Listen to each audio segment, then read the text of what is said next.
Hi, welcome back to this lesson again. And in the previous video, we have learned that there are four major types of tissues that can found in organisms, which are the epithelial tissue, nerve tissue, muscle tissue, and skeletal.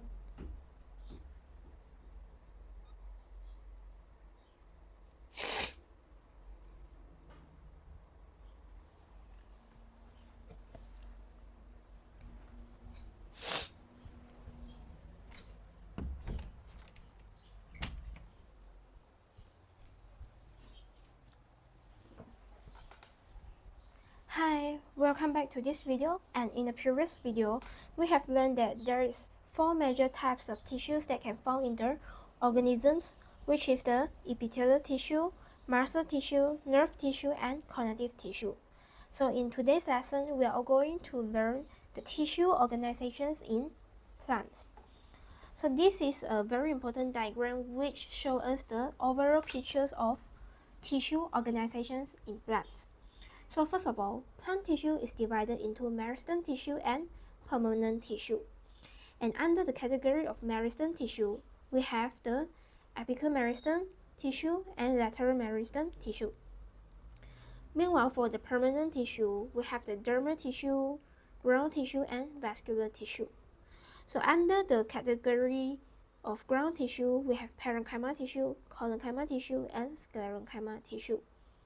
Lastly, for vascular tissue, we have the xylem tissue and phloem tissue.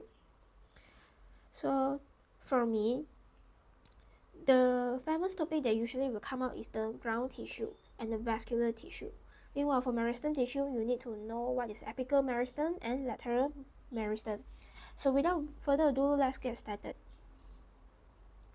So first of all, we are going to learn what is parenchyma tissue. So parenchyma tissue functions to store the starch, protein, and water. This tissue can also carry out photosynthesis. So it has two functions, which is for storage, and the second one is carry out the photosynthesis. Next, collenchyma tissue. So it functions in giving support to the young and non-woody stems, mainly found in the herbaceous plants, meaning those plants that does not have woody stem.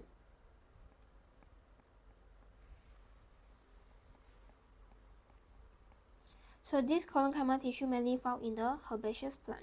So the main function is to give support. Next, sclerenchyma tissue. So it functions in providing support, also same as the collenchyma tissue and mechanical strength to all parts of the plant. So these are the diagrams for each of it. So this is the diagram for the parenchyma tissue, and you can see the cells are very large because it is for storage. Meanwhile, for collenchyma tissue, you can see there is something more rigid cell structures that give support. And lastly, this is also kind of more rigid than the collenchyma tissue, where you can see the regular shape of the cell, and hence it also gives the support and mechanical strength to all major parts of the plant. For example, the wooden part of the plant, such as the stem or stick. Next, we are going to learn for vascular tissue. So for information, when we say vascular tissues, it is only consists of the xylem tissue and phloem tissue. Only the xylem tissue and phloem tissue can be put under the category of vascular tissue. So just like just now, we have learned these three kinds of tissue, and we cannot group these tissue under the vascular tissue categories. So let's look at the picture on the left and right side. So the left side is the xylem vessel, where you can look at there is a hollow tube, long and hollow tube, which is for the functions in transporting the water and minerals from the roots to the other parts of the plant. So this xylem vessel have a major component which is known as the xylem.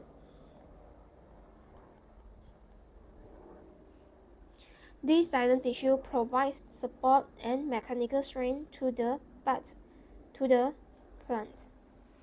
So this is what you need to know. So the major component that makes the xylem vessel very strong is the lignin. So when you when you see the word lignin, it is highly related to the xylem tissue. Okay, only xylem tissue has this lignin component. Flowerworm tissue does not have this lignin. Next, for the flowerworm tissue, this is the diagram, the microscopic view of the sheath tube. The flowerworm functions in transporting the organic material such as the sucrose from the leaf to the other parts of the plant. So for your information, flowerworm is used to transport the organic matter such as sucrose. So sucrose is actually the photosynthetic product of the photosynthesis. So it is the main or major storage or major components that needed by the plants to carry out its daily activities such as respiration, storage, growth, so on and so forth. So there is one tip that helps you to remember the functions of the flowerworm. So let's see, this flowerworm started with the letter P. So P can stand for photosynthesis. So what is the purpose of the photosynthesis? It is to produce glucose and water. And then this glucose will use to make sucrose. As you know, sucrose is actually the combinations of fructose plus glucose. So this glucose will next undergo some metabolic pathway to form the sucrose. So this is how I remember for the functions of flowerworm tissue. Okay, so next we are going to learn the density of certain cell components and specialized functions. So since the functions performed by the cells are different, some cells they have a higher density of certain cell components. The density of cell component in a particular cell is related to the specific function of the cell. So this table 2.1 provides us with some examples of the cells that has a higher density of certain cell components. So I hope you still remember what is meant by cell components, which we learned before in the previous video, which cell component is the organelles. Okay? Or we can say it is the cellular components. Just like the examples of organelles are mitochondria, chloroplast, central nucleus, ribosome, endoplasmic reticulum, and lysosome. So let's go through the table one by one. So first, for the type of cells, which is the sperm cell, it has a large number of mitochondria. So I hope you still remember what is the functions of the mitochondria. So mitochondria is used to generate energy in the form of ATP. So the function is the sperm cell requires a lot of energy to swim towards the uterus and the fallopian tube in order to fertilize the secondary oocyte. Next, muscle cells such as the flight muscle cells in insects and birds also contain large number of the mitochondria because these insects they usually requires a lot of energy to contract and relax for movement and flight. So for insects and birds, they have a large number of mitochondria in their muscle cell. And once you look at this muscle cell, you need to know the main function of the muscle cell is for movement. So when we want to move, we need a lot of energy. But where does this energy comes from? It is from the mitochondria. Okay, plant meristem cell. So just now I mentioned that you need to remember we have two types of the meristem cell. One is apical meristem, and then the second one is lateral. So why it requires mitochondria is because it is the parts of the plant which carry out the active cell division process to produce the new cells. Because cell division, you also require a lot of energy to produce new cells. It is a synthesis process, so you need energy from the mitochondria.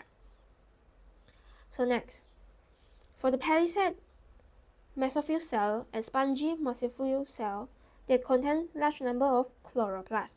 So I hope you still remember what is the function of chloroplast, which is it carries out for photosynthesis. So it absorbs more sunlight. The reason why we need to have more chloroplast is to absorb more sunlight to carry out the process of photosynthesis. Because the photosynthetic pigment in the chloroplast will help it to track more sunlight, or we call it solar energy, to carry out the photosynthesis. Okay, next, for the rough endoplasmic reticulum and Golgi apparatus, when you see this, it must be something related with the synthesis and transporting, because this is the main function for RER and Golgi apparatus. So pancreatic cell need a lot of RER is because it needs to synthesize a lot of digestive enzyme. Meanwhile, for goblet cell in intestinal epithelium and respiratory tract, they need RER and the Golgi apparatus to produce mucus. Goblet cell secrete the mucus. And then for liver cell, it needs to metabolize the carbohydrate, detoxification drugs, and poison, which carried out by the SER. SER stands for smooth endoplasmic reticulum. Liver cell is important to detoxify the harmful effect of drugs or medicine. Okay, so all cell components actually, so this is the summary. All cell components perform their respective functions to ensure that the cell functions at the optimum level. The collaboration of all the components of the cell is similar to a factory with different parts and each with its specific functions. Failure of the mitochondrial function or a mitochondrial disjunction can cause the stunted growth, weak muscle, hearing, and vision problem. So this is the extra informations. The Tay-Sachs is a hereditary disease caused by the failure of enzymes to produce in the lysosome. So the patients will experience the stunted growth and mental retardation.